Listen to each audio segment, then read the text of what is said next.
হ্যাঁ তুমি খাওয়া দাওয়া করে ঘুমাই পড়ো। কি তোমার রাইত হইব? হ্যাঁ। এই রাইত হইব কইছো, তোমার কয় রাইত যে হইব তার কোনো হিসাব আছে? এই হনো, আমি সাপ সাপ কই দিতাছি, আজকে কোনো বিচার টিচারে তুমি যাইতে পারবে না। বাসায় যাও, ঘরে শোনো, যাও।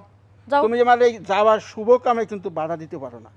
আমার কাজই এইটা। আমি যদি বিচার না করি, হ্যাঁ, তাহলে আমার জবান থাকবে? থাকবে না। মানুষ কি বলবে? তো মাতবর সাহেব, আপনাদের বিচারের জন্য ডাকছি, আপনি আসেন নাই। তো তুমি মানুষ নিয়ে থাকো, যাও। মাদবর সাহেব নন নন আপনি তো যাওয়ার কথা এই কোন সময় দেখছো আপনি এত দেরি করলেন কে? আমি কত বড় ইম্পর্টেন্ট লোক একটা, আর তুমি মাঝখানে আমার যাওয়ার সব বাধাটা দিচ্ছ। আচ্ছা যাও, তুমি খাওয়া দাওয়ার সময় আমি কইছি তুমি যাবে না। এই জানতাম না। আর এরকম করেন কেন নিকে? হ্যাঁ তো মাদবর বানাইছি আমার আপদ বিপদের নিকে নাকি?